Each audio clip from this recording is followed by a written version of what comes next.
All right, guys, welcome back to another episode of Leather Lounge. Today, I am in Texas. I am in Austin. Thank you for having me. You didn't bring your boots. I do not own a pair of cowboy boots, and I am looking to buy some. We can fix that tonight. All right.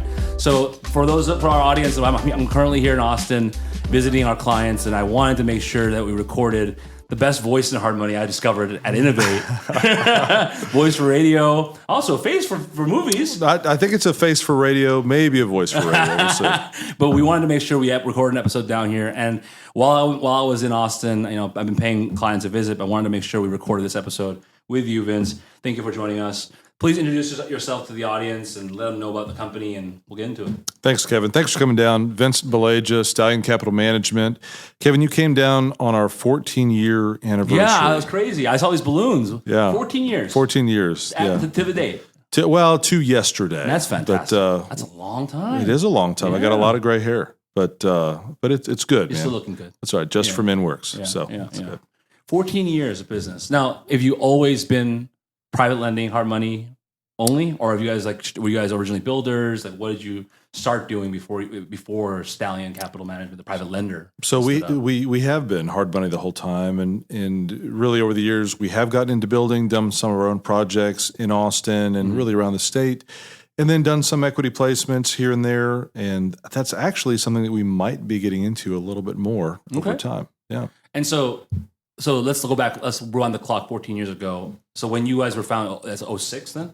07. 07. Yeah, We guys are found. We were founded in the same year then. Is that right? was founded in 2007. So I wasn't part of the firm then. It was just Anthony and a server and a desk. So back in 07, when you guys first started out, it was pure hard money, Austin, Texas only, or pure hard money, Austin. It was. I mean, it was really Austin, Texas for the first year, and then we ran into 2008 pretty quickly. Right. And I think we were in Austin and San Antonio at the time. Okay, that was really about it. So, has it always been resi? Always been resi, but we have dabbled with commercial and continue to do so. We don't like to get into heavy commercial construction, but we will get into some land development that'll then go into a commercial product, some multifamily. And some of the small balance stuff. Nothing too crazy. No, I mean, you're looking at maybe maximum 25, 30 units on a given development. Right. Yeah. Because, I mean, I was driving through Austin today, and the skyline here is a lot different than what I saw 20 years ago. And, I mean, you guys have got a lot of development going on It here. is very different. There's always a crane in the sky. That's fantastic. But when so 08 happened. So let's stay back in 08. So I mean, this is during the subprime days, before Dodd-Frank was installed, before the concept of business purpose was created. What was the market like back then? Well, from 05 and 06, it was wild, and it was everyone was coming to Austin, which is still kind of what you hear. It's a great place. It is. It's hot in the summertime, but really it is a great place. And Texas is great in general. Great business environment, great people. But we got our legs taken out from under us, like a lot of other places. The interesting thing here, though, was that we only had value depreciation maybe of 10 to 15% in your big markets, which is really pretty good. Basically no adjustment. Yeah, very, very little. In the outskirts, your smaller towns, you did have maybe that 15 to 20%. So that was hit harder. But we didn't have a big run up. And I said it was crazy. It was solid gains, but it wasn't like you'd have in Nevada, California, Nevada was or Arizona. Awful. I remember Nevada was just upside down, the entire state. I mean, it was awful.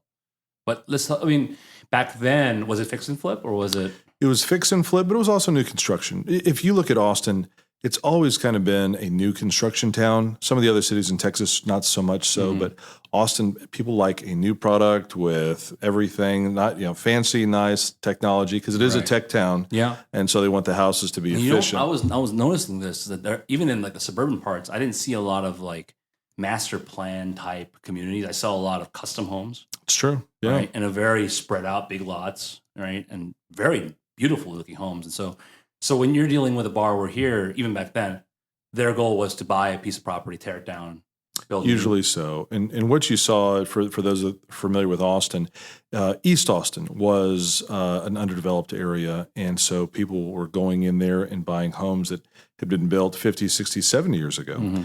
And then putting up single-family homes, and then that turned into duplexes, and then it turned into multifamily development. And we still see that to this day. There's just a lot less available out there. Where is now around? I mean, Austin has expanded so much. I mean, you can call it Austin, like the north parts that I've seen. I mean, there are different names to the communities up there, but like, is it north? Is it south? Where is everyone going to right now? So central, east, south, and then parts of West Austin. Really hard. You don't see hard money a lot in North Austin where we are now, just because the price points are not quite there to justify what it would take to go in, take down a property, build, and pay a hard money rate at the same time. Okay, so 2008 happens, and you're building the company. And so you guys currently have 2 funds right now, but let's talk about the evolution of the company's capital structure from 2008 till today. Like, were you guys just trust deed investing back then, doing trust deeds, placements, yes. whole and fractional notes? Exactly, yeah, whole fractional notes, and that's really kind of what we knew at the time. It's what everyone starts with. It's what made sense for people that wanted to dip their toe in. Yeah. But 2008 scared pretty much everybody, right? All even around the retail country. investors. Yeah. Yeah, very much so. But we were able to make it through it, and what was again nice was we didn't have that big a depreciation in value, and you still had people coming to town, and that still hasn't stopped. And so we were able to work through it reasonably quickly. I'd say by 11, we were back in good shape, and by 12, everything was great. So from 2008 to 11, basically, you're playing asset management mode. We were. Yeah. Well, I mean, 11 happens. You're going into business purpose, right? 2012, Dodd-Frank happens, shock to the system. Until then, I mean, Texas is, you're lucky in the sense that there's no licensing laws here when it comes to business purpose. But, before that, there was no licensing, right? That's right. And you could do an owner-occupied deal. You can do a consumer deal, no license, right? Well, we always had to be careful with the owner-occupied, right? But anything that was business purpose. The homesteader rule here, exactly. Right? Exactly. Yeah. But then 2012 happens, and all of a sudden the industry is turned on its head. How did you guys? I mean, you guys are lucky to be in Texas, but like, what was that like at the time? How did you see the market change? Because there aren't a lot of lenders in Texas, right? There's not that many. I mean, there's been more that have been added over years. What we really wanted to go to is because of the turbulence, even though things were reasonably smooth relatively to the rest of the country in 2008 and 2009. I just want to go to a fund model. I was tired of the trust deed investor where you might have 3 or 4 projects that went perfect. 2, maybe because of the economy, were dragging on, and then you might have to. We didn't really have any loss of capital at the time, right? But the investors are probably just freaking out. They were knocking on the door, right, every day, and so.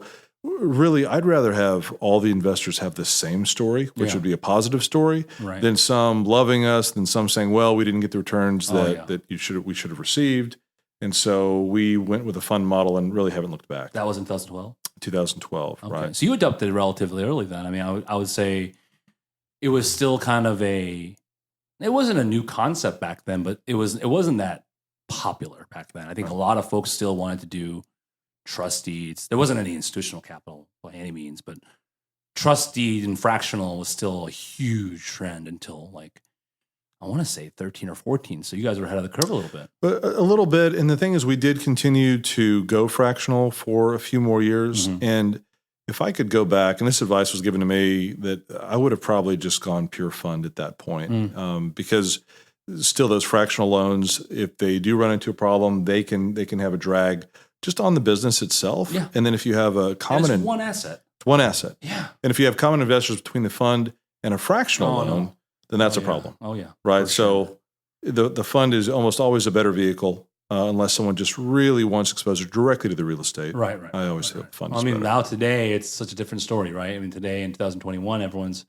talking about which institutional does this and which institutional does that. And it's true. It's such a different marketplace. But let's talk about you, Vince. I actually really want to know about your story more because a lot of folks don't know this, but you've been here in Austin, you've grown the company over the past 14 years, but you're also a gearhead. You also race for fun, right? Well, I don't get trophies, but yes, I get out on the track. Okay. I don't do. Our investors aren't going to see this, right? They don't need to know that. So tell me, did you come up in real estate? What was Vince doing before Stallion? Sure. So grew up in Austin. Have always just loved the town. Have a lot of family in Austin and in San Antonio as well. And I'm a family guy, and so while there was the opportunity to go somewhere else and kind of figure things out, I stayed close to home. Went to the University of Texas. Longhorn for any Longhorns out there. Oh man, I've been seeing those signs everywhere. Every car in Austin has a Longhorn symbol on it. It's crazy. Well, you guys are very proud. But also so many alumni in the city. Well, no one wants to leave, right? Yeah. So people come here from other cities or out of state, and once they get a taste of Austin, they don't want to leave. So it's good that we have a good job market. But grew up here, had some exposure to real estate. Was always more on the asset management side. Mm-hmm. So out of school, I went and got a Series 7 and worked for a large asset manager for a while. The thing that really got me interested in this business, though, was a friend of mine that we talked about, my transaction attorney, Ben Williams. He had described to me a new company that he was working for. And what was really interesting is that you could create your own investments versus just selling someone else's public securities. Right. And so that was the appeal as a broker dealer or an asset manager. That's like, what? Right. Yeah. It's like, how do you create your own? And how do you do this? Right. And so when I saw the model and when I saw that it was backed up by real estate and you could really diversify away from the market and yet have good collateral behind an investment, and we could design those and structure them in a way that suits both the investor and the borrower, I was really intrigued. And so a few years after doing asset management and banking. Was it more Wall Street correlated traditional assets? Or? Yeah, traditional assets, exactly. So funds, individual stocks, things like that. And that's fine. That world is cool, but it just wasn't as entrepreneurial as what we do here. No, it's not. Yeah. And I think that was really kind of the big draw. The entrepreneurial spirit is a theme in our industry. It's true. Yeah. So that was back in 2005. I applied for a job. I was able to get one, and Ben was actually my boss for a couple of years. Oh, nice. And then he decided to go to law school because he wanted to, he says, join the dark arts, which for sure, if any attorneys are listening, that's the truth. Yeah, it is. So, But we're still great friends. He's actually splits my office with me. He's on one side. It's nice to have your attorney literally next door. It is. Makes me feel guilty for being so far away. It's true, right? Because when I need those loan documents or something else, I just go wait and keep knocking on his door. That's a great thing to be in. I literally thought you're just another law firm. I didn't know that he was your. Yeah, that's awesome. Yeah, that's awesome. It's great, and he's also a good friend of yours. Good friend of mine. He's got a great staff, and they take what they do very seriously. And he's great. He's not accepting a lot of new clients right now, but the clients that he has, he really serves well. Fantastic. So great law firm. So in 2007, he got the call to become an attorney. I got the call to become an entrepreneur. So I launched Stallion Funding in May of 2007, 14 years ago. And he went to from an asset management background. That's exactly right. That's different. I mean, most of the guys that we talk to in this industry, a lot of them come from the builder world. A lot of them come from either like a real estate background, or some of them come from hedge funds. But as an asset manager, it's a different perspective. So how does that translate? How do you use that knowledge and that, I guess expertise you built doing that when it comes to this stuff? Well, it puts a little bit different twist on things, right? Because the purpose for our company, it's very simple. It's to put money in good places, right? And so we're trying to be good stewards of our investors' capital, and really we're using the lending side and the real estate side to do that, right? Because we think that as we structure these investments for them inside the fund, we can provide what they're looking for, right? Which is a good stream of income, diversification, collateral backed, so there's good downside protection, right? But it's always been with that hat that I've looked at things versus just a real estate hat or a lender hat. And I think that we've grown a lot. We've got a lot of real estate expertise now, right? But it's always kind of with an eye of, are we doing a good job for our investors in keeping their money safe? So the rule and the lessons they taught you in asset management as being a fiduciary and taking care of your investors' capital, but also maintaining. So I guess then the lessons learned must have been more challenging on the real estate side, the loan origination, the underwriting. That wasn't your forte initially. Where'd you learn that from? It wasn't. So a little bit in banking, because what my career was, I was a pure asset manager, and then I went to go do banking with an asset manager hat on. Okay. I was still doing traditional investments, and then moved into lending. But really, a lot of it was those first 2 years in 2005 and 2006, where I was really kind of learning the trade, looking at how things kind of come together. But it was nice because I was from Austin and had seen a lot of the development and the big changes that had already happened to that point, much less from then until now.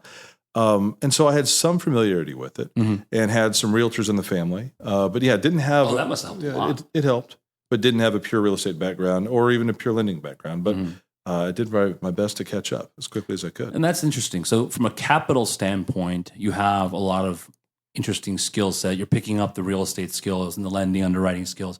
How did the team look? Was it just you? Was it like, I mean, in 07, Gerasi was literally Anthony Gerasi, a desk and a phone. So yeah. I mean, So back in 07, a friend of mine joined me as an employee. His name was Mark Sharon. He's up in the Dallas area now. He became an entrepreneur a few years after he joined my company, which is always great to see, to be able to launch someone out well. But it was two of us, and it was us, and it was kind of a matter of, are we able to do this? Can we make this happen? right. And really, without knowing the answer, didn't start with any investors. Didn't start with any loans or borrowers. Bootstrapped it. But said, I think we can do this. Fantastic. And I guess so far we've been right. I mean, that's interesting because Austin is such a unique. So for private lending as a whole, Texas is a very interesting market because there's not a lot of lenders here in general. And the whole state, this gigantic state, I mean, largest state in the union, I think, right? There's not many lenders in the state. But then among those lenders, majority of them are here in Austin. It's true. Are based here in Austin. So, and whether it's because of, you know, how cool the city is or because of the real estate, I don't know. But, you know, what did the market look like then? You know, as you were coming up early on, was it as busy as it is today? Is it less competition, more competition? You had less competition. You had less capital, chasing deals right now. No institutional capital. No institutional capital. No, we would talk to a lot of institutional capital, but people didn't know what we were doing and thought it was crazy. I think the term was pawn shop lenders that we heard several times. Yeah, payday lender, pawn shop lender, loan shark. I've heard it all. Yeah, all of that, right? Yeah. And but what's interesting is now that's completely changed, right? As you know, but you had a lot less competition. You did have better yields because there was less competition. Let's talk about that real quick. What was the like back then? So it was 5% origination fees and 14% interest. 14 and 5. Yeah, so man, it was nice. Those were the days. Yeah. So, the only numbers that I've heard higher than that come from Uncle Chuck in LA. He was telling me like 30 years ago it was something like 28%. Wow. This is like during the recession of the 70s when inflation was through the roof and like the savings and loan crisis just happened. He's like 28%, 8 points. I'm like, what? Well, if a mortgage was 14 or 18%, I guess you could do that. Back then, right? I mean, can you believe that? I mean, now look, it's so funny. I mean, so let's go back to Vince. I really want to know more about you because you were a banker, you were on asset management. I mean, what drove you to the entrepreneurial side? Because the common thread in our space is a lot of the principals in our sector are all entrepreneurs. That's true. Even the institutional guys all come from an entrepreneurial background. But you were originally working the 9 to 5, you know, like what sparked it for you? Yeah, you know, it was a feeling that I wanted to do more. And I guess maybe this is just the entrepreneur's problem is I always felt like there was just always a ceiling above me when I was working for someone else. Right. And so it's always a compromise, right? It's great to have a good job with a nice salary and stability, benefits. Especially during the recession. That's right. And not having to worry about how the business is doing. But something about me just wasn't satisfied with that. And I felt like I would rather be kind of leading my own charge than coming in under someone else. And I tried, I took, you know, when I was an employee on a team, I took that very seriously, worked really hard, but always wanted a little bit more. And I think the only way that I could really kind of scratch that itch was trying it out on my own. And when I did, I think I was 26 at the time. So yeah, kind of young when I started that. Most guys, this is their second career. They're probably in their mid 40s when they jump into this. So it's or at least mid 30s. You jumped in early. I was, and my thought was, I think I can do this. Yeah. But if I can't, I probably have time to figure something else out, go get a job somewhere else. Yeah. And I'll tell you what, in 08 and 09, there were some times where I almost thought about going to Home Depot because I like Home Depot. I like to go get my tools and materials there. Yeah. I thought I might have to see if these guys are hiring. but thankfully that never happened. But that was really it, is I wanted to see if I could do it But the thing is, it really hasn't been about me. It's been about my team. I've been blessed with great team members over the years. I have Rachel Holiday, who's been with me now we were figuring out, I think, 11 years. Wow. And she's been an integral part of everything that we do. And I've just had great people to work with because I have a ton of weaknesses as a business owner, as a leader, as a manager, as an operator. But I've always tried to really supplement my weaknesses with the strength of others. And I think that is one of the things that I really try to do a good job with, and it's really worked out well. Well, let me ask you about that, because hiring, right, especially right now, right, hiring and staffing is, honestly, if someone had an answer for this, I feel like, they would make it's billions of dollars, because there's no answer. But in this market today, especially, it's so hard to find people who, good talent, team members. And one of the common threads that I've noticed with lenders who kind of founded during the recession, have been around for a while, is they have people like that. They've been with them for 11, 12, for the life of the company. What do you think allows a company to keep people on staff like that and retain that kind of talent? Because it's a frothy market right now, right? Not just for capital, but also for talented staff, right? And I was telling a client earlier today is we've seen people lose staff members, and we've lost staff members to other organizations, even clients, and the salaries they're getting paid are ridiculous. So what is Vince's secret to keeping those staff members on board? Yeah, well, I think you have to be competitive with what you pay. Yeah. But a lot more than that, one of our purposes, we're very intentional about this. One of our purposes is that when you as a person, you have time, right? As a team member. Right. And you're deciding where to invest your time. Right. And so when people work with us, I want them to look back and say, man, I invested my time well. Like I don't want them to say, I wish I would have gone somewhere else. I wish that I wouldn't have gotten involved in this industry. Right. I want them to look back and say, those are some of the best years of my life. So a few things. Being intentional about having people invest their time well, looking at culture of the company, making sure that people have the ability to be heard, and that their ideas and their creativity can come out. So it's not just what I think or maybe what the leadership thinks, but it's everyone in the company. How do we think that we should be conducting ourselves? Are we taking care of each other? Are we taking care of our investors? Are we taking care of our borrowers?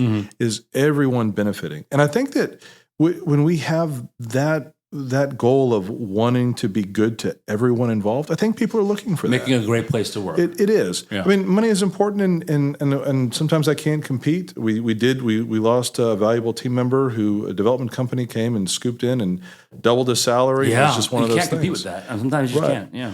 But at the same time, it was hard for him to leave because we do have a good culture and we really try to take care of people. And so that's really, I think, the best that we can do. And I think most of our team members here would say that it feels like family. And that's what I do. Certainly, we need someone who's great at their role, who wants to execute and do really well. But I want them to feel cared for, and I want them to feel like we're investing in them as a person. So investing in them in the sense that you're creating more of a flat environment where everyone can speak up and be heard. But also, it sounds like you're also investing a lot in the culture.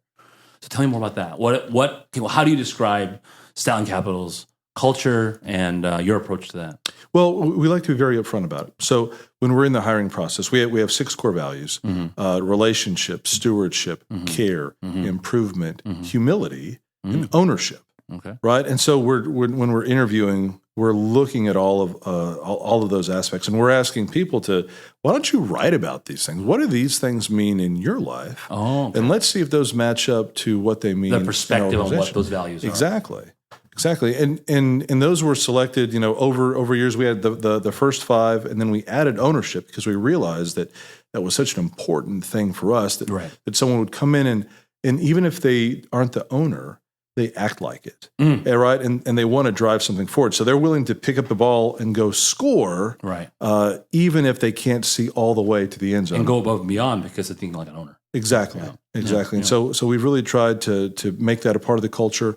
And then we've also really looked at what does our vision and our values align with the vision of the person that wants to come on. And if there isn't a fit, if someone's looking for something that's temporary, or they just want to learn a little bit about the industry, they want to try something out, it's probably not something that we want to go and do. So you're hiring pretty slow then.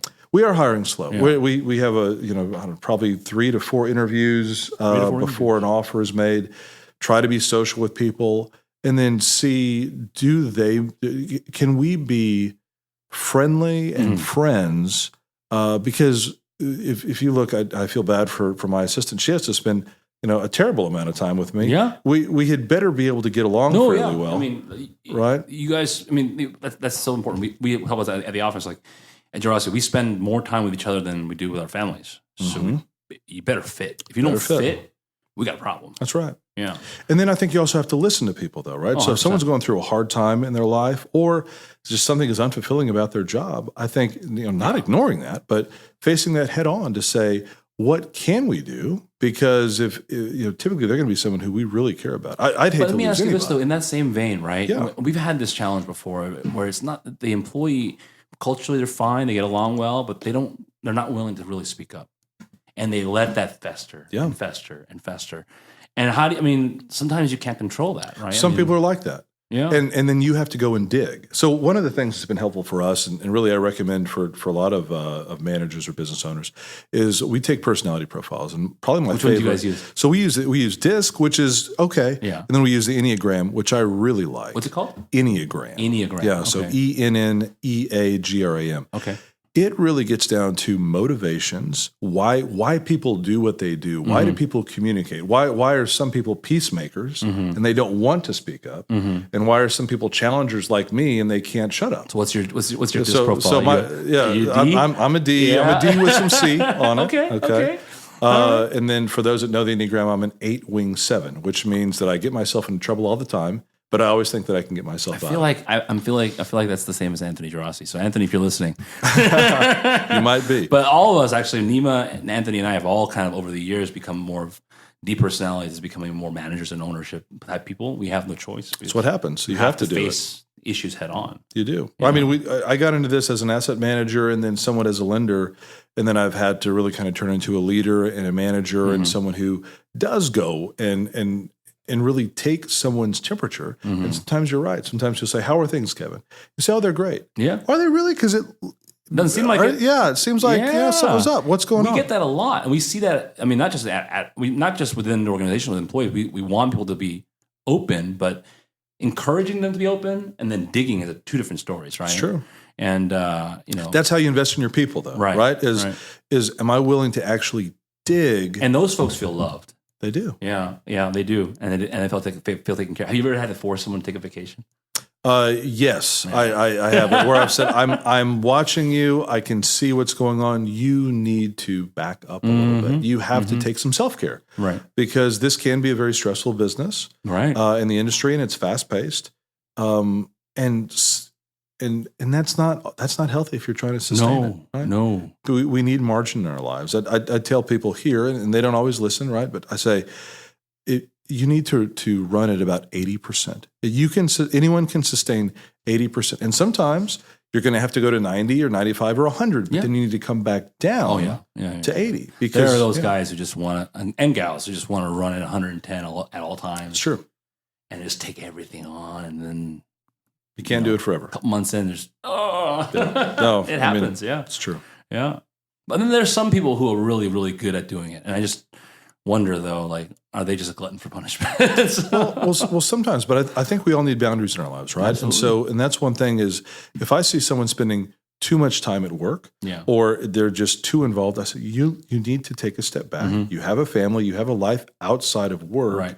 If I'm investing in you, it's not just your work, it's not just your career, it's you as a person. And we all need a lot more than what we get just in the office. Right. Let me ask you about the kind of company-wide policy when it comes to, I guess, nowadays is considered standard as remote work, right? The theme in Texas I was noticing is that everyone's back in the office, right? And in California, not the case as much. Our office is probably 70% still work from home. We're going to reopen next week, I think, and even then, it's going to probably be half. Sure. You guys during the pandemic, we sent everyone home and said let's really see what's going on.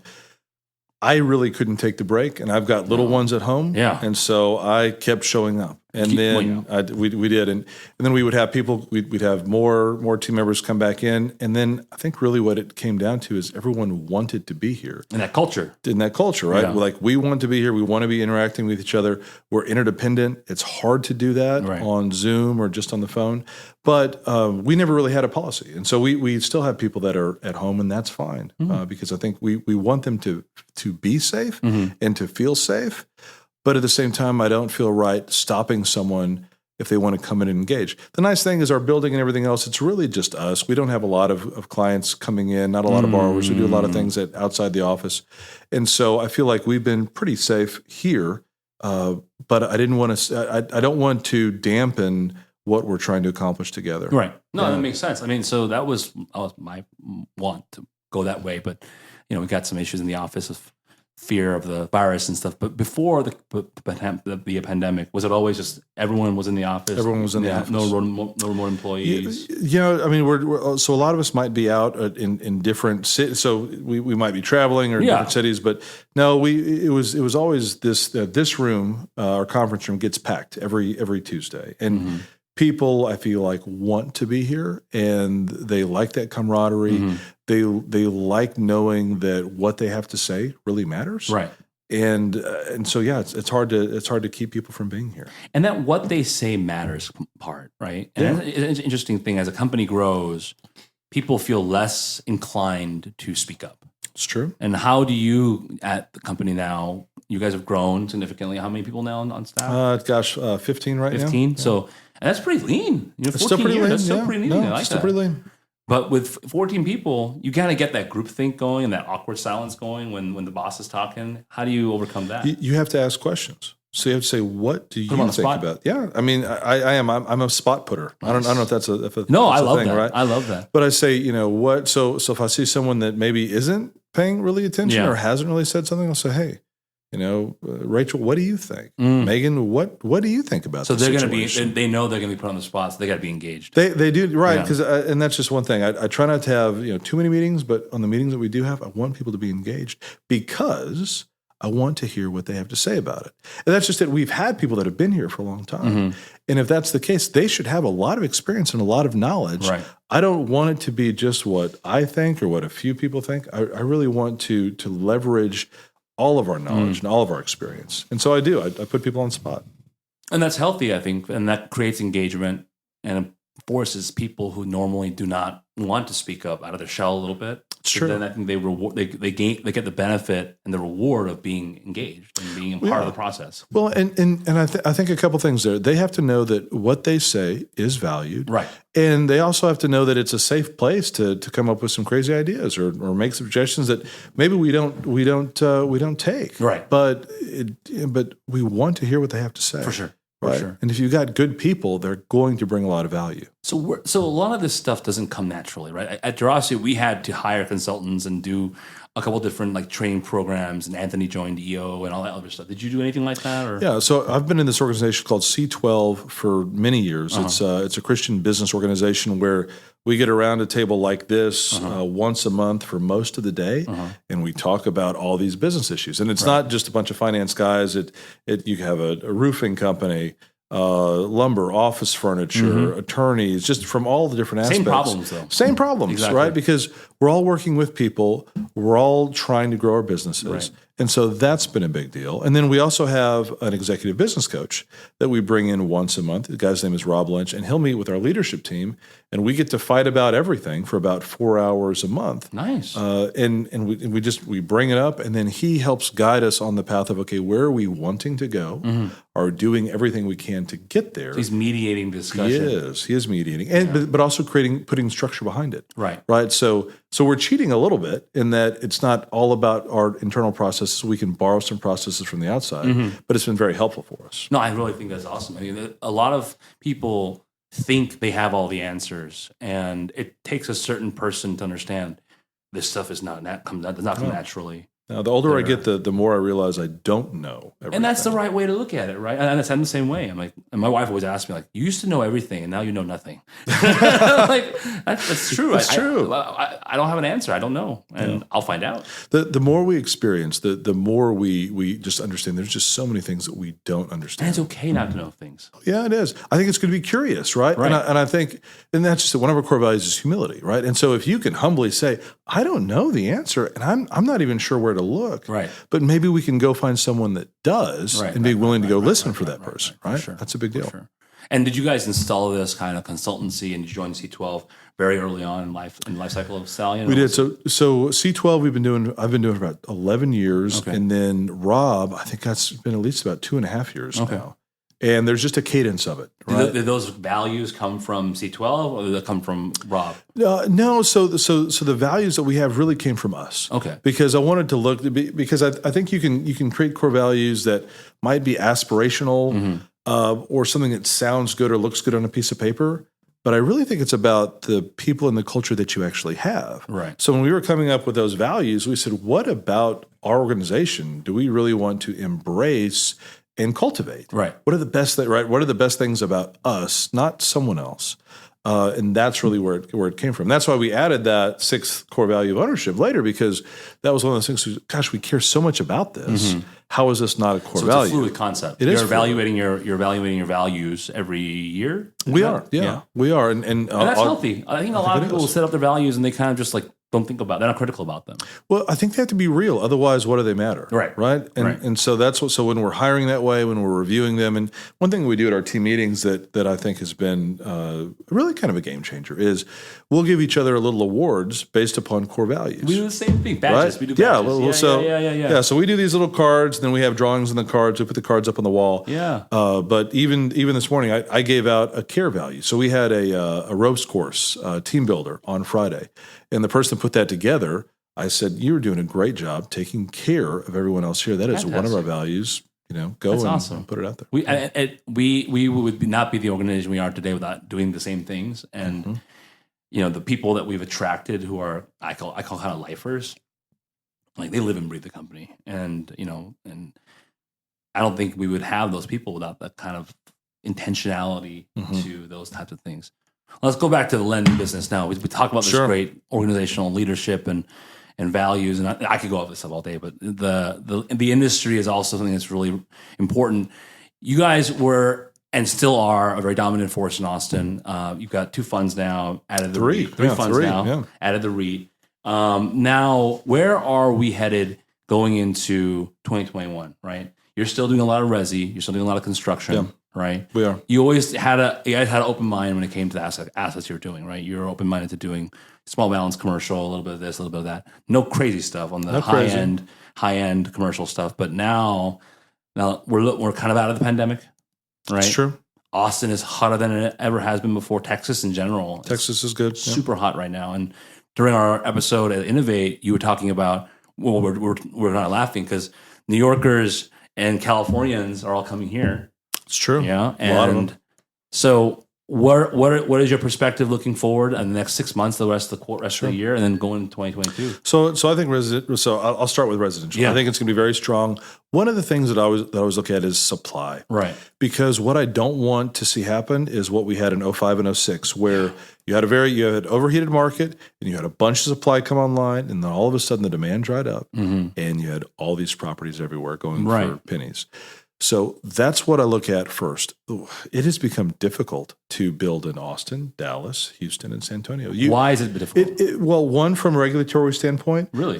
From just permitting. It's not like California, but it takes time to put a project together and then execute it. And then there are not a lot of infill lots like there used to be. You're running out of space. We are running out of space. We're not landlocked, right? Texas is huge, but no one wants to live that far away from that's right, because traffic is a problem, right? And so you don't want to spend an hour, and maybe an hour isn't bad in some places, but an hour is pretty bad here. As also I was driving because I'm used to California, and a lot of our listeners are in California. You're okay living like I live in Brea. The office is in Irvine. It's about an hour drive, and it's not that bad. My parents live half an hour from me. That's not that bad. Here we're basically in the suburbs. and 15 minutes from downtown, no traffic. With no traffic, yeah. Yeah, With no traffic. I mean, yeah, straight shot, Sure. no traffic. Yeah. Yeah. Even with a little bit of traffic, probably half an hour. Probably so. Yeah. And I think people like that about Austin. They do. I mean, it's still a small city. Like our population has really ballooned, but it still feels small. Sub 10 million. Exactly right. Yeah. Well, I mean, we're somewhere around 2 million right 2 now. million people. Yeah. That's it. Well, there you go. Yeah, a little bit more with you. Well, that doesn't make any sense. How can you guys have such a crazy real estate market and only have 2 million people? That's crazy. Because people just want to be here, and when people, so it's funny with Austin, kind of Texas in general. If you hear someone that's moving out of town, they're either going to Denver or somewhere in Colorado. They might be going to Florida if they're retiring. They were probably not going to California. Nope. No offense to California guys. No. Hey, right? hey. No, absolutely not. The great people's Republic of California is not hospitable right now. but right. So you just don't have that. So it's like you almost have to go someplace really nice and beautiful to be able to leave Austin. The only downside is like the super humid summers, but everything else. It is. The summers are killer. So like I said, the food scene here is amazing. It's good. And I mean, you guys have very little traffic. It's very beautiful. Yeah. I mean, and what's funny is we have relatively little traffic, but for us, right, with all these people here, I'm guessing everyone's complaining about it, right? We're dying. Yeah. But I think for all those reasons, and I think that you have good job growth. You have a lot of headquarters that have been coming to Texas and a lot to Austin, and you read about that. And you hear about that in the news, but like, is it really a lot? Like a lot of tech companies are relocating here, and they're bringing their wealth with them. So you have a lot of tech companies here already. And they're growing, and then you do have a lot coming from California that are tech companies. And a lot of people don't know that, as Austin is very much a tech hub of Texas. And very much is. It's like kind of a second Silicon Valley. It's number 2. Yeah, right behind Silicon Valley. And so that is driving massive wealth growth here. It is. Where do you see that on the real estate side? Are you seeing a lot of placement of capital into that kind of wealth building? Is it going into rental homes? Is it going into apartments? You see more apartments because certainly we have rental homes here, but you don't see people just going and buying large swaths of them. What you really see is taking down the existing homes and then putting a denser product up. And so that's where you really see a lot of capital. And that makes a lot of sense. And I think that's the transition that we've had is just more density. It's not like the big cities where you have high rises and everything else. You have that downtown, but by and large it's your smaller multifamily developments, your apartments, and that's really kind of where it's going to be going. So I think that's where the money is going to go. And to kind of get back to your question earlier, we're going to be careful with office. I think your single tenant office. I think you're going to see more of that. Your industrial, parks, small condos. I think you're good there. Your light industrial, your industrial. That's a big deal here right now. A question about that. Yeah. So Texas is the last bastion to hold out legalizing cannabis. And you guys have a ton of industrial real estate here. It's true. I mean, how's that looking? Is the governor being pushed for this? I mean, everyone's waiting for it. I think people are waiting for it, but I don't even know when it might happen. I mean, you could see it in the next 3 to 4 years, but I think that we might hold out longer than that. Yeah. There's certainly a movement towards it, and it's more popular than it's ever been, but it's not like it's been around the rest of the country. I think there's a number of people asking for it, but it's not a wave that's coming. It's because there's not as much tax revenue that the state relies on. It's true. So they don't really need it. Well, I was shocked to see how much industrial real estate's out here. And so, I mean, there's still a good amount of manufacturing out here. And you have plants that are, I mean, Tesla's got their big place that's coming in. It's being built out here. San Antonio has a lot of manufacturing. Dallas, a lot of industrial space, but a lot of manufacturing that's put in. So it's being used. I mean, that's one thing that it's hard to get a hold of right now. If you need a 50,000 square foot warehouse, good luck right now. Oh yeah. And retail, brick and mortar retail is all shifting over to e-commerce, which requires light industrial. So it's a hot commodity for sure. It's true. So we're talking about other asset classes. I mean, aside from residential and new construction, which has been your core base, right? I mean, are you guys jumping in on the bandwagon of DSCR, rental homes? We're not yet. Okay. And I would say because I'm not seeing a big demand for that yet, I do expect to see a significant increase in rental properties, and we own some properties in our fund in Houston, and so we're really looking at that. In fact, we're about to go through new leases that are coming up because we started about a year ago, and so we're cycling through that. I think you're going to see some significant rent increases towards the end of this year, beginning of next year, which you've seen that happen a little bit. What you've really seen is the prices for sale properties go up really a little too high. Yeah, okay, it's pretty frothy. It's too frothy right now. But I think you'll see that stabilize, maybe even come down a little bit. But then the income on the rentals is going to, or the rental prices are just going to be coming up. So that's what we're looking for. And then we might look at something like a DSCR, but it's not time yet to do that. And so for a lot of folks who are listening in, also like the model of the business. I mean, you guys are portfolio lenders. You're not selling a ton of paper We're not. to Wall Street. No. So you're picking the deals that you want to do. It's true. And you're structuring them the way you want them.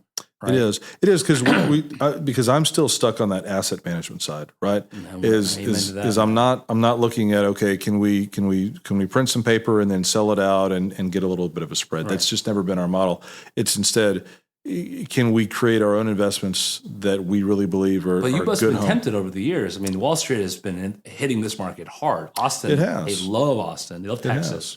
It has. But we saw at the beginning of the pandemic that I think, as everyone knows, that dried up quickly, and so it was a little bit of kudos to us saying, okay, being a portfolio lender, it's a good time to be that. Amen to that. But that money has come back. Yeah, and I think we'll have to compete for that, and I think that so we have to change our strategy to really try to find the best people to work with on the borrowing side, and they got to become repeat customers. They do, and I think that's really the valuable thing right now is, can you develop relationships that are longstanding, where you trust your borrowers, they trust you, you do what you say that you're going to do, right, and they're happy to work with you, even if there's a slightly cheaper competitor, because they know what they're getting with right.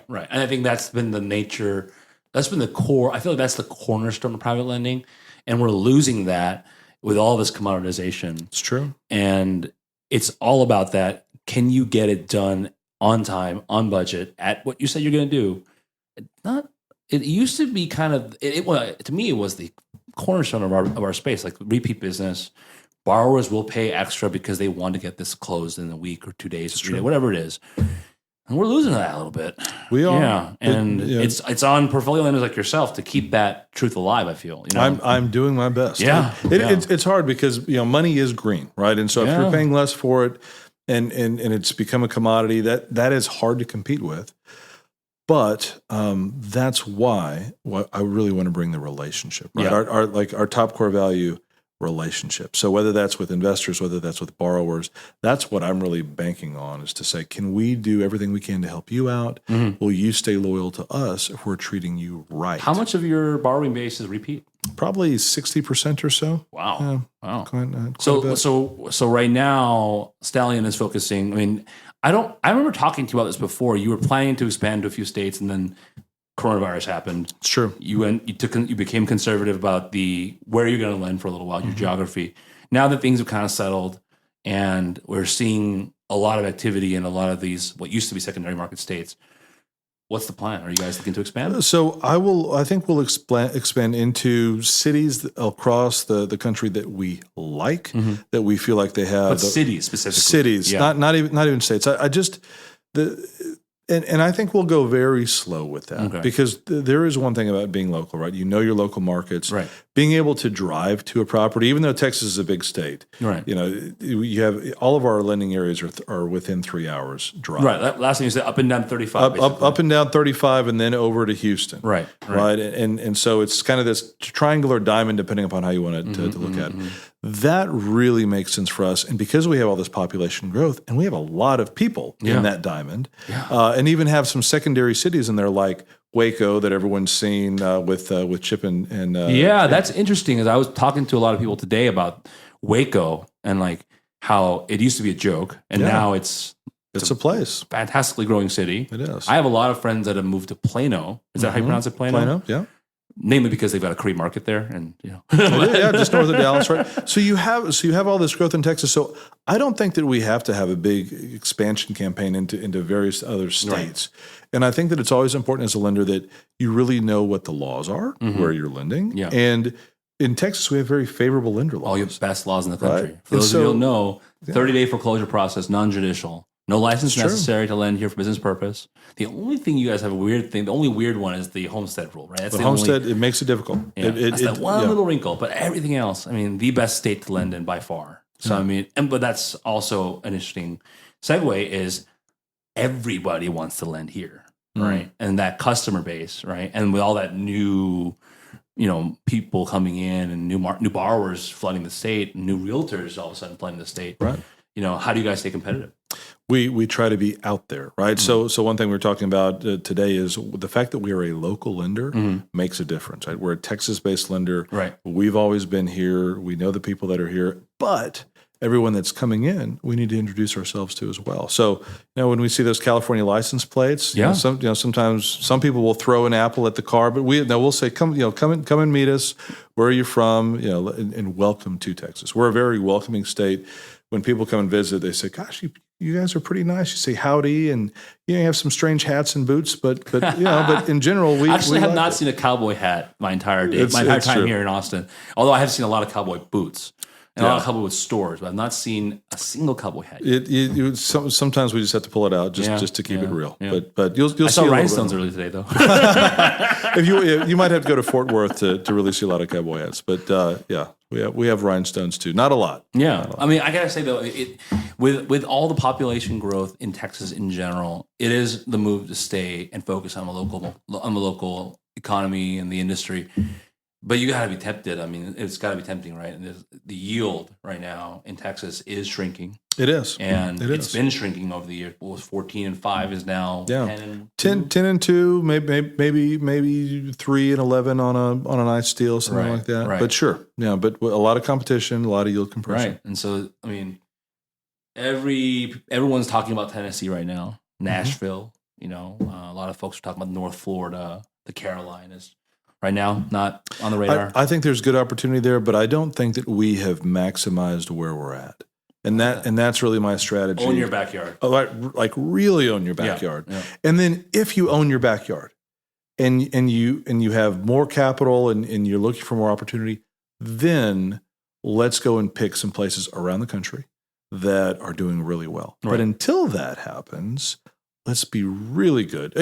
That's one thing about being an entrepreneur is you're always looking at how can you do it better than you have before. How to make the widget better. How to make the widget better, how to make your processes better, how to even change the way you think about the challenges that you have. And I think all of those things push us to say, I really want to be the best lender in Texas, not just a lender that lends in Texas and around the rest of the country. Right. And that's what we talk about during organizational management is like core competency, right? And stick to your core competency, but not just, focus on one asset class or what you do as a business, but also your geography.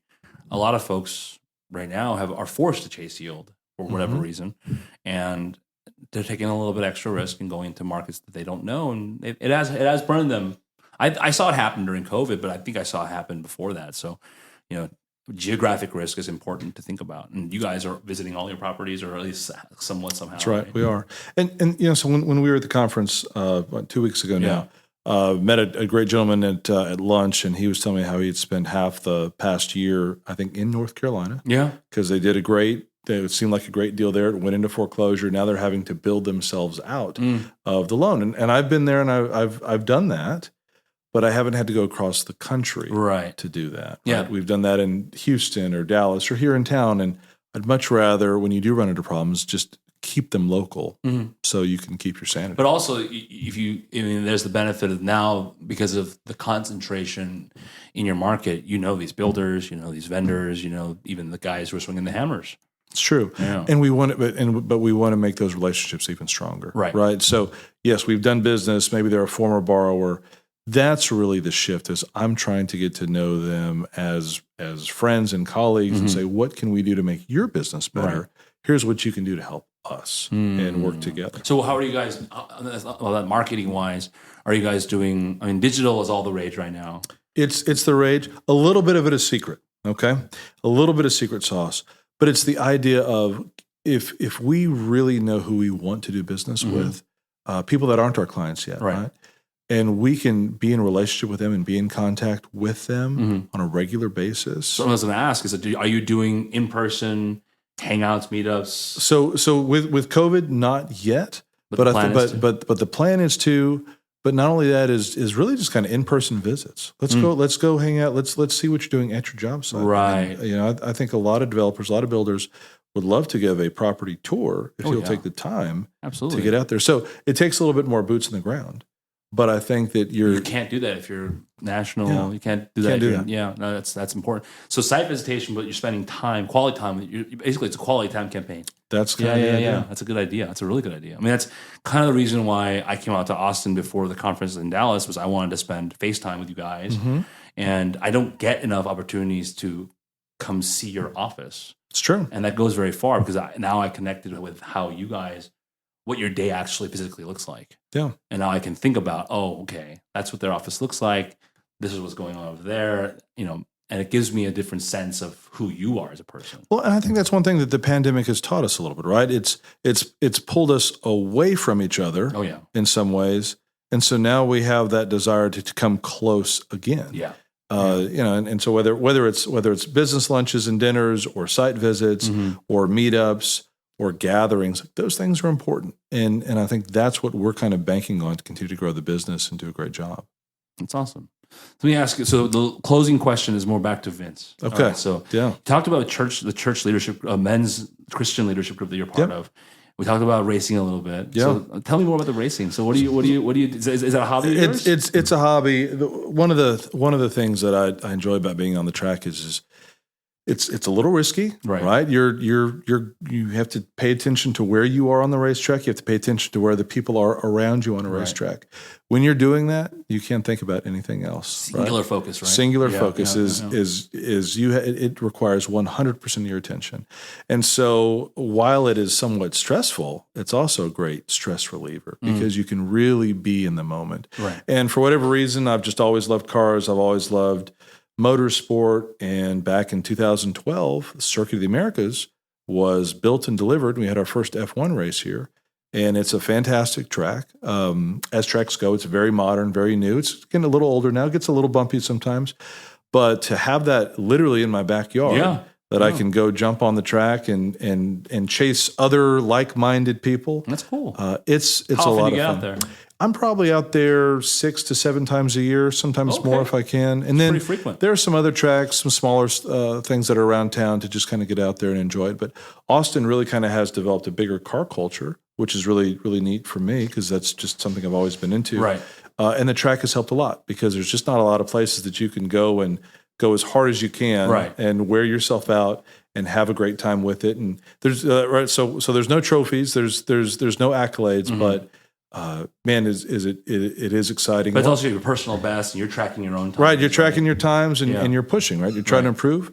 And then sometimes you'll get some employees or team members that you'll actually be able to trick to get into the car with you. And, right, you get to make up for all the problems they caused you, right? So that's awesome. No, it's a lot of fun. That's a really great hobby. I mean, I know a couple people in the industry who do a little bit of motorsport stuff. I mean, Jason over at Armanino, he does the stock car stuff. Oh, cool. A couple of the guys do the motorcycle stuff, and it's an interesting. And Nima, he loves cars as well, and he wishes he can get on the track and do that stuff too.